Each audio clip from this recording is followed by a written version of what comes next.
Hey guys, welcome back to my channel. So we are continuing this story again of a woman that married a man that didn't exist. So I know that one of you said I need to be doing it 1 hour long. Well, guys, I tried doing a recap for you guys to compile it up so that at least it's up to an hour plus. Do you know it's taking me forever for it to upload? Network in my country is slow, so I cannot do that 1 hour. So I'll continue with this. We are with the last one I did was part 22. So I'll continue the way I was doing it. We're going to do part 22 now. We'll continue like that. I'll upload it in parts the way she's uploading it. Then I will continue the compilation and be going. So I will keep uploading them when they are done uploading. When I'm done, uploading all the different parts. When the different parts are able to, if I'm able to upload up to a sizable amount, I'll I'll release all that one so you guys can sit and watch it as long as you want. I think that's what I'm going. That's the best thing to do actually, because if I start waiting until I finish uploading it, that means I won't be able to upload video throughout this week. It will take forever for one to finish. So yeah. So this is part 22. Let's Part continue 22 with of part How I Married a 22. Man That Didn't Exist. So a lot of people are commenting saying I should write a book, or the ones who know are asking about the book. So I did write a book, and it's called Written from the Ruins. It is available on Oh, Amazon in ebook, paperback, and hardcover. This is the hardcover. And I just want to I say love this is it. this story, but this is a very different format. So this series that I'm doing right now, this is giving all the facts. This Oh, is all the in-between details that have never been told before. This is a poetry book. So this is my emotions, my feelings, and it's storytelling in a more creative way.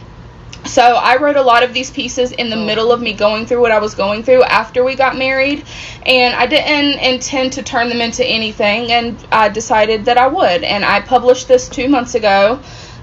So for those who are interested, you don't have to buy my book if you don't want to, but I have had a lot of private messages and comments. It's Written from the Ruins by Chastity Bullock, Amazon.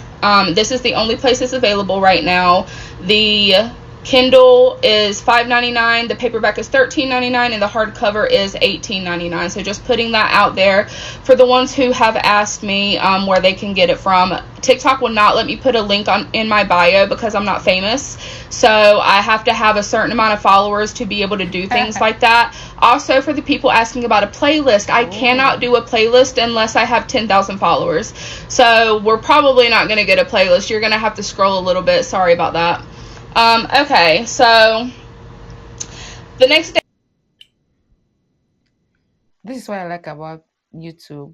YouTube, once you start, you can do a playlist. I love that about YouTube. By the way, there's a playlist of Came to this go to YouTube. detox, and he was protesting a lot. He was trying to convince me to try another way. I promise I'll reduce my drinking this time. Why don't we wait a little bit?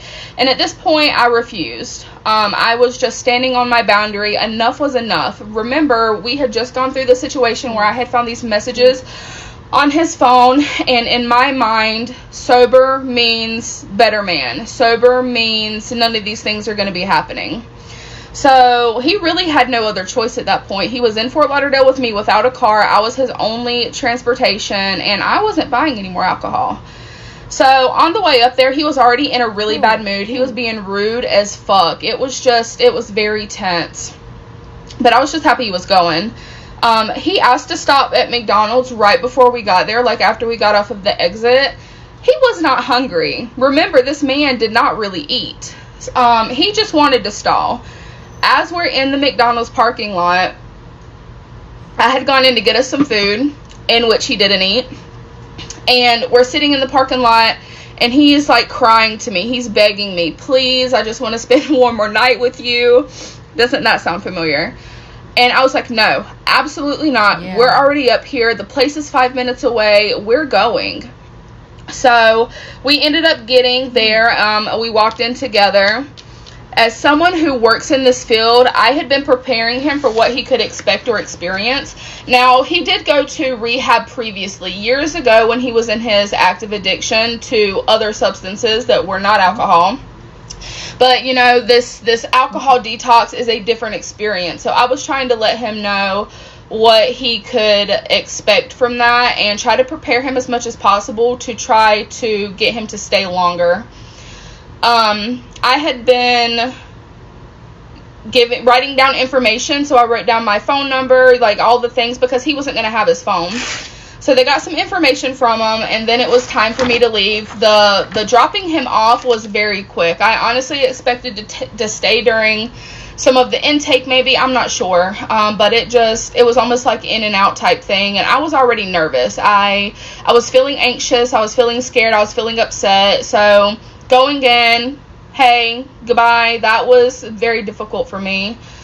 So I left him with my phone number, and I wrote down his mom's information too. Even though he remembered it, I wanted to make sure he had it. He would not have access to his phone. He left his phone with me. So I told him to make sure he signed an ROI, release of information, for both myself and his mother. If you do not have an ROI signed and you are in rehab, the people who are not on an ROI, they cannot have information. They will not be able to call in and find out anything. So I was just... That's actually good, in my own opinion. I think that so it also protects the what do I call him now? Do I call him the victim or the patients? Of course, I think that's right. It also protects the patients from random people calling in to just get information. I think that's good, so that people that high profile people can also use their services and not get scared of somebody coming to get making information. him I very like that. aware that he needed to sign an ROI for both of us and put me down as his emergency contact. First, because I'm his fiance. Second, because I'm 30 minutes away. His mom is 3 hours away. So if something was to happen, I was going to be the first one to get there. So I gave him a hug. I got in my car. I cried and I prayed for a miracle. Genuinely. I sat there and I took a breath. And I just remember breaking down because I was relieved, but I was scared. I was feeling a lot of emotions at this time. I was really praying that this was going to work. This was going to be the thing that saved our relationship. Now, it's important to note that he powered his phone off before he gave it to me, or I think he put it in the glove compartment of my car. When I got in the car after I had my little moment, did I turn it on? You fucking bet I did. So remember, he had given me the password. I had tried to put it in that one night. It was wrong. Wrong password. He told me the new password, or he said that I just wasn't putting one of the capital letters correctly in the order of the password. So I put that exact thing in this phone this time, and it still didn't work. So the password he had given me was wrong. Okay. So I turned his shit back off and I put it back in my... I don't even know what she was expecting, but for me, based on what she's been saying, of course, I'm using the outsider eye. I was not expecting. I was not expecting the password to work. Right from day one, she said he gave her his password. I already knew it was glove a fake compartment. I have password. enough problems. I'm not trying to be stressed about this phone right now. I will address this with him once we get past this hump right here. So I knew the intake could take hours. He would get a safe call after the intake was done. A safe call is once the intake is done, they can call their emergency contact usually. Hey, I'm okay. I'm getting settled. I'll talk to you as soon as I can, whatever. They don't allow phones. They don't allow phone calls during this process of detox and rehab. If I would have gotten any communication, it would have been through the nurses. It would have been through the case manager. It would not have been from him. So I was looking at potentially 7 to 10 days without contact from him. So the plan was he was going to do the safe call, and I was going to 3-way his mom in while he was on the phone so we could all talk together. 6 hours passed by and I heard nothing. I kept texting his mom asking if she was hearing anything. Eventually my phone rang and I jumped to pick it up like I was sitting on top of this thing. As soon as I picked it up, the phone hung up. At this point, I tried calling back to let them know my fiance had just tried to call me and if they could let me speak to him. He had just finished his intake. He was doing his safe call. The staff informed me that they could neither confirm nor deny his presence in treatment, and if he was there, he would have needed to sign an ROI. So I was a bit attitudey at this point, What? and I was like, I literally just dropped him off. I know he's there. I said I was his emergency Mm-hmm. contact, and something wasn't right. We cannot give you any information. There's no ROI for you. I'm sorry. Goodbye. So at this point, he had not signed an ROI for me or listed me on anything. He knew I wouldn't be able to get information. Whoa. So moments later, his mom called me, and she told me that he had called her and that he was okay. They were getting him some meds and they were going to get him settled. So at this point, I calmed down a little bit, but I was still confused about not having access to him or his information. My mind immediately went worst case scenario. He was breaking up with me. He was pissed I made him go to rehab, that he was going to just go ghost, that he was removing me from everything. I tried to talk myself out of that. I'm like, Chastity, you have his cell phone. This man ain't going nowhere without his cell phone. And how is he going to get back to the West Coast? He ain't got no money. He ain't got no car. Calm down. Even if he is ending things, he has to have contact with you. And if that's the case, then you can have a conversation. When my mind gets stuck in a loop of anxiety, I am crazy. My mind goes in all different directions, and this is with anything in my life. So it is really difficult for me in this high stress Hmm. situation to calm myself down. We're going to stop here and continue in part 23. Guys, we are going to continue in part 23. I think if this video gets up to 30 minutes, I will stop it. I think we can do 23 and 24 together. I think I'll try doing 3 per video. That should be able to upload faster than, because I need to upload the video today. I need to upload the video today. So yeah, if you were to be in her shoes, what would you do? How would you have handled this case? Would you have left or broken up with the man since he was refusing to get help? Or you would have, continued to stay in the dump with him until he got better because you love him? Let me know in the comment section. But Part let's continue 23 with of How part I 23. Married a Man That Didn't Exist. So I was an anxious mess all night. I don't think I slept, honestly. I had sent him a message titled Day One. My plan was to send him a message every day that he was in there so he could read them when he got out. The first message really just said how Wow. anxious I was, but how proud of him I was, that this was going to be so good for our future, for our family, that I believed in him. It was about a paragraph long. So the next day came, and at some point later in the evening, I got a call from him. I immediately asked about the ROI, and he said that that wasn't true. There had been a mistake, that he had put me on there or something, and I'm like, it's not true. I Liar. didn't say that to him at this point. I was just happy to be hearing from him. So I told him what my fear was and why I was feeling that way when they told me that I couldn't have information. And he said, I'll never leave you. I love you so much. Yada, yada, all of the things. So he then told me that they were releasing him and to come get him. So I got very defensive and I started asking questions because I knew that wasn't right. Mind you, I have worked in detox and rehab for a very long time at this point. Not that that has helped me much in this situation with him, but I know how the process works. So he said they gave him some medicine, a miracle drug, he called it. And now that I'm thinking about it, I cannot remember what medicine it was they gave him that made him feel better. When you go into a detox facility, depending on what you're detoxing from, they give you what they call comfort meds, medication that's going to make you as comfortable as possible while you're going through this process. They really don't want you suffering. And Hmm. he had gotten everything that he needed and that he was okay. So he was then boasting about how he had eaten 3 meals in one day. Mind you, once again, he wasn't eating. So he was giving this to me as a sign that he was better. So I asked if they knew he was leaving and if they were okay with it. And he said yes, of course. I knew that wasn't true. I knew that they were not releasing him. He set this up almost as if, oh, you're okay, 1 day detox is enough, we're discharging you. A discharge is different. They didn't do. Even I myself, as a rookie that have absolutely no knowledge of how detox works or how somebody in this situation works, I know that it is not possible because I've seen what being alcoholic can do to somebody. I know somebody, even up to this, is still an alcoholic.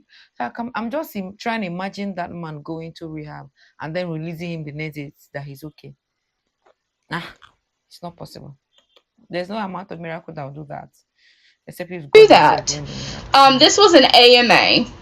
This is an AMA is leaving against medical advice. And when you leave against medical advice, you have to sign a form or some kind of documentation stating you're leaving against medical advice. So when you leave, if something happens to you, and there's a very good chance that it will, they're not held liable, which is a smart move. Do you know how many people leave from treatment AMA? Yeah. So he stayed for a total of about 26 hours. I felt defeated. I felt frustrated. I was ready to go get him so I could talk to him and figure out what was going on. So I did go get him. He was excited to see me. He was waiting in the lobby talking to another gentleman that was there that was also leaving. He tried to tell me that they had to free up beds. So they were discharging the people that didn't really need to be there. Baby, you were drinking a fifth of day, Fireball, and then Jim Beam, drinking straight out of the bottle towards the end. You're telling me they didn't think you needed to be there for more than 26 hours? Be so fucking for real. Once again, once he has his mindset on something, he is not coming off of that idea. He is standing on that. So he was ready to go, and that was that. So he did look like he was feeling better, honestly. So they did give him a lot of fluids. They gave him whatever medication they gave him for comfort meds, and he was feeling better. He said that he was eating, which is a good sign considering he wasn't really eating much for months at this point. And when he did eat a larger portion than normal, he would get sick. I saw this man throw up so many times that it wasn't funny. He then had a conversation with me. He couldn't believe how bad his drinking got, that his mind felt clearer, that he was never going to drink again. He was so sorry that he was putting me through this. He felt so much better. Whatever. He was trying to sell it. So I was very vocal about my concerns of him not finishing treatment. 26 hours isn't enough. I know people who have gone to rehab for detox and then residential treatment and have stayed for 30 days, 45 days, and it still not be enough. You cannot sit here and tell me that 26 hours gave you what you needed to be sober moving forward. You may be sober right now, but that doesn't mean come this time tomorrow you're going to stay sober. And that's the point. So we did go back home.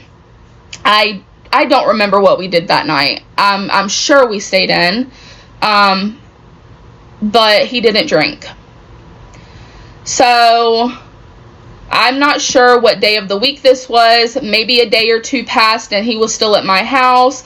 Nothing significant happened if I don't remember. Then it came time to go back over to the West Coast. It must have been the weekend. I, at this point, was going every single weekend. So we packed up. We went back to his mom's house. He was still sober. He wasn't drinking. This is probably day 2 or 3 at this point.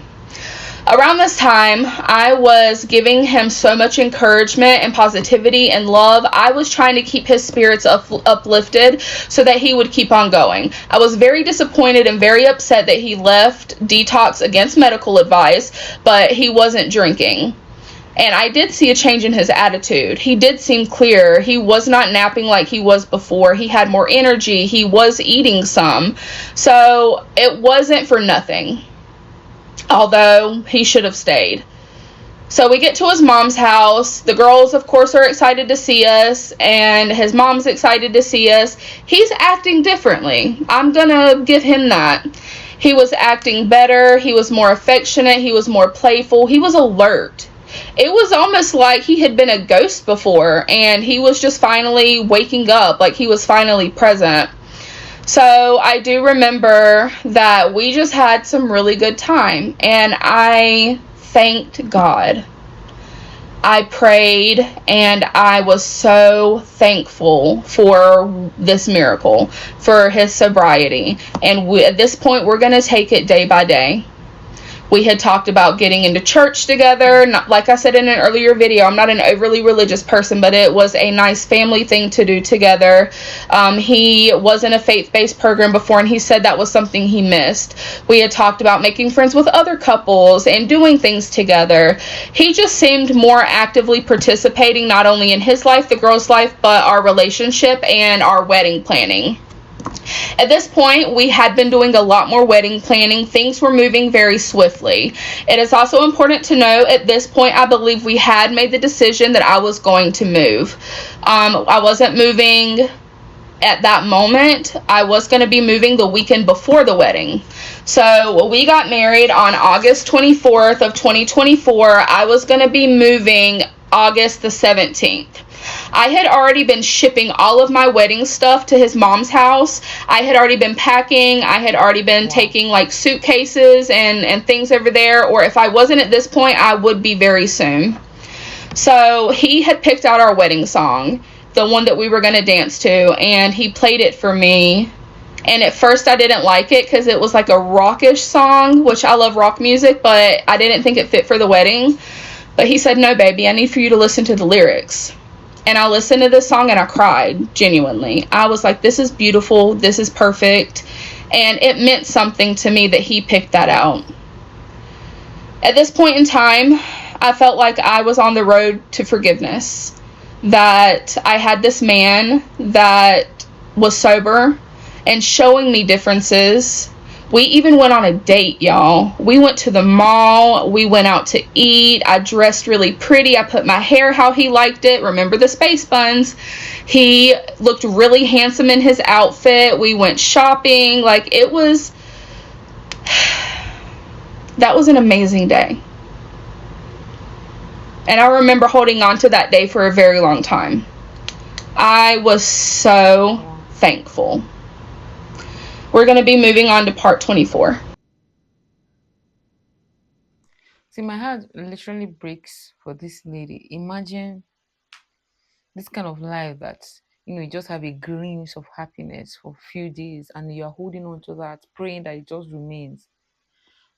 I'm just imagine living that kind of life. And there are a lot of people in that predicament. That is their everyday norm. That any ray of sunshine, they hold on to it with their whole life. Wow. I'm just so happy that she's alive to tell the tale. Let's add one more episode to this video.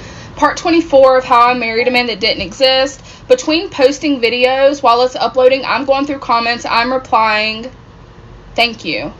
I did not expect the response to be this positive. I honestly thought I was going to get my ass tore up. And there are some people, dropping a few things here and there. But the amount of support and love I have been shown and you guys private messaging me, girls, y'all have just made my whole fucking week. I'm not even going to lie. Okay, part 24. I am not going off of notes on this one. I'm going off of my memory. We're going to kind of try to speed things up. I need for y'all to get to the crazy shit that really happened after we got married. So, he's sober. We're having an amazing time. I can see changes in him. I can see differences in him. I want to make a note that during the time before this period of sobriety, he was an angry man. He was driving erratically. He was always driving fast, no seatbelt. He had road rage. He would yell at people, flip them off. He embarrassed me when we were out. He was so aggressive.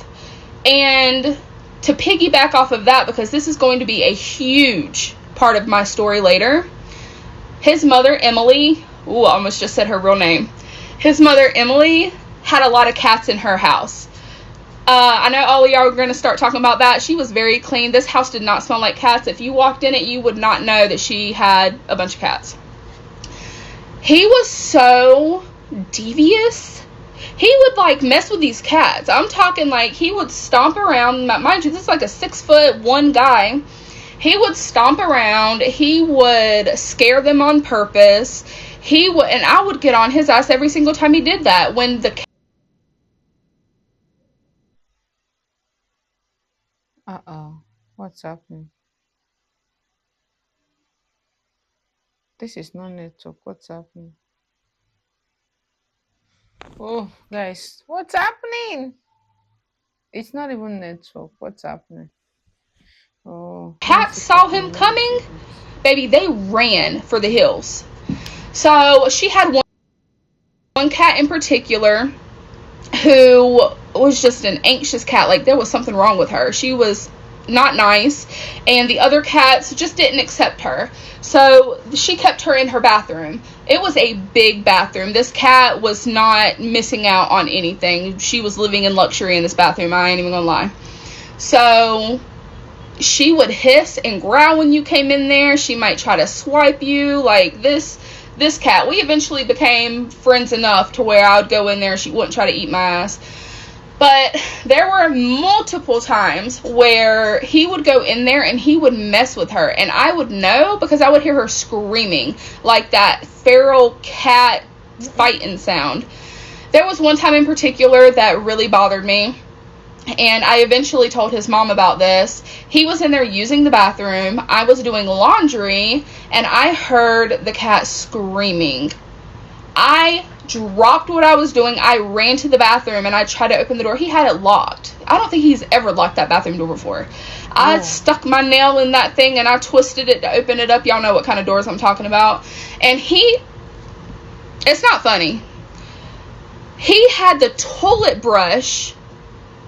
The toilet was right beside the linen closet. So his mother kept that door open so she can jump in there and lay on, like, the towels that she had down for her.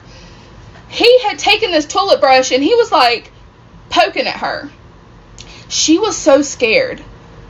She was frightened and terrified. And all of the other words for scared you can imagine. I screamed, "Leave her the fuck alone. What are you doing? Why are you like this?" Like, it was just, what? I'm not doing nothing. And I'm like, yes, you are. I heard her screaming from the laundry room. I came running. You have the bathroom door locked, and you have the toilet brush in your hand messing with this cat. He did these things often. He was a very aggressive person. And we're going to find out more about that a little later on. Ha. Somebody that has the mind to be maltreating animals that cannot defend themselves like that. Very aggressive somebody. I don't even want to be in the same confinement as that person, because when that person turns on you, when the person, I just hope he didn't turn on her, because people But like I'm just that. setting the scene for this other side of his personality. So during this time, we were in a really good place. I was happy. He was acting more calm. I feel like some of his aggression had calmed down. So I don't feel like he was messing with the cats as much. He was interacting. And this man could cook really well. So he was cooking dinner. He didn't do much else. Like, he didn't really help around the house, but he got excited about cooking. So when he had an idea in his head and he wanted to cook for the girls or for the family, we let him do it. So he was cooking more often. There were a few times he came inside at the dinner table with us. That wasn't an often thing. Um, it was a beautiful period, and I felt at ease. There was no fighting going on. We were being super affectionate with one another, and we were enjoying planning our wedding. So we were going through the guest list, and we were talking about the food and what we wanted and trying to figure that out. We were going through how we wanted to do pictures and where we wanted to be at, and just the whole process. Like I said in another video, I'm in full bride mode. I am loving this experience. I had picked out my wedding dress. It was in alterations. The only thing he requested for my wedding dress was that it had a slit in the leg. And I was like, I can accommodate that. I can live with that. Luckily, the dress I picked, which was my most absolute perfect dress, it had a slit in it already. So it was just perfect. I went back home, and it's the grind as always. I am preparing to move. I'm selling a lot of my things that I don't need. I had sold some furniture, some TVs, some odds and ends. I'm still Wow. working.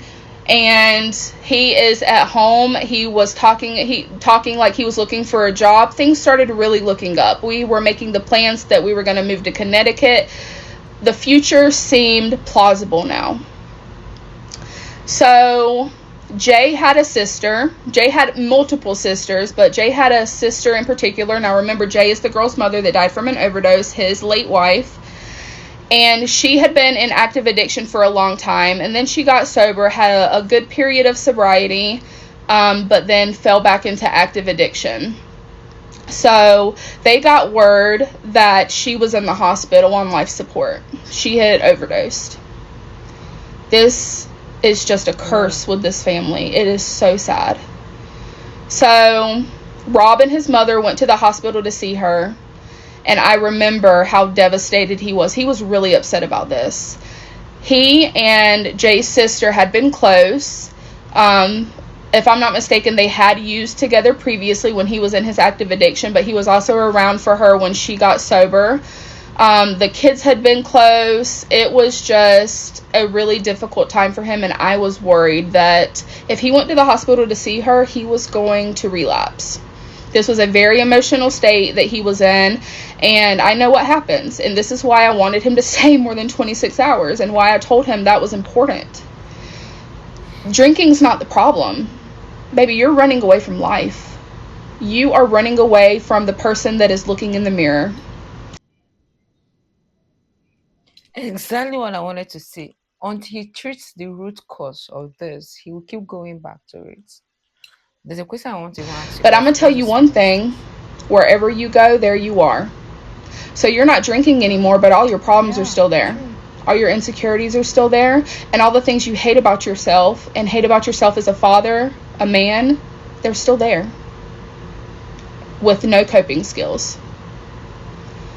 So they went to the hospital. I was supporting him afterwards. My mom had the same opinion. He shouldn't go. This is going to set him back. And I'm like, Mom, I know, but I can't stop him. I remember video calling him after they got back from the hospital. I'm checking on him. It is 2 weeks of sobriety at this point. Forgot to mention that before. 2 whole weeks of sobriety. 2 beautiful, wonderful weeks. As we're on video chat, I'm talking to his mom in the background. The kids are running around in the background. And all of a sudden, I see this. He forgot I was on video call. And he had a beer in his hand. A tall beer. When Eh, I tell eh. you I lost it, girls, I lost my shit. Let's go into part 25. Part Oh my God, guys, like what? I cannot fix him for 25 here because this video, if it gets too long, it takes too long to upload, guys. It can be very stressful, so forgive me for that. But I will try and upload this one and part five, the one in part five. I'll try and upload them on the same day, man.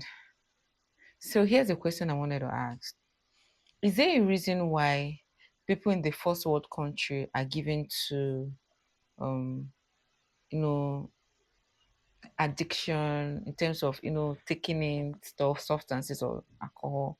This is me just being curious because when I look around my country, I hardly see that problem.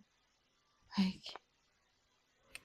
not like I'm this is me just being curious. Is there a reason why? Because with the way we see you guys, oh, you guys are in the first world country, everybody's mind is supposed to be, renewed, everybody's mind is supposed to be at alert. You guys are more exposed than us. You have a working system. You guys might have a problem with it, but to us, your system is big, is working. We imagine ourselves in that, like the way our life was better. Because look at our government. They don't give anything. They don't care if we are succeeding or not. They don't care. Do you get? So your system is working. Is it that life is going so well that it's easy for you to have access to this? Because look at the man. He has not been working yet. He has money. You see, has I don't even know how to put it. But I don't know if you guys get my question. I'm just being curious because I look around my country, like in the area where I'm living. I've stayed in this area going to 2 years. I've not seen anybody living that kind of lifestyle. And I'm being honest. I'm being honest. Even if you see it's you see like maybe 1 in 50 person or 1 in 100 person you get to meet. Not like people are not drinking or taking it. They are, but I don't know how to put it. Like you don't get to see it regular like that. So I guess that's my question. Is there anything that is making it easy for people to, find themselves in that kind of lifestyle? Is there anything making it easy? I guess that's my question. Maybe if I'm not putting it into it, somebody can just help me frame it well. I hope you guys get my points. But yeah, I'll see you guys in part 25. I'll be doing it 3 videos from mine, one alpha video. Think that will make it fast. Don't forget to like and subscribe. And yeah, what I'm wearing, you can get it. This is Ankara made. This is Ankara, 100% cotton, by the way.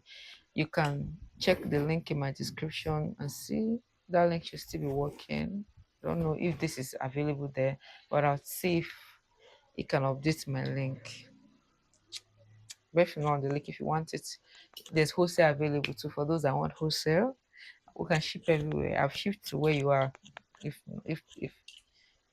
I can ship to where you are. So yeah, see you in the next video.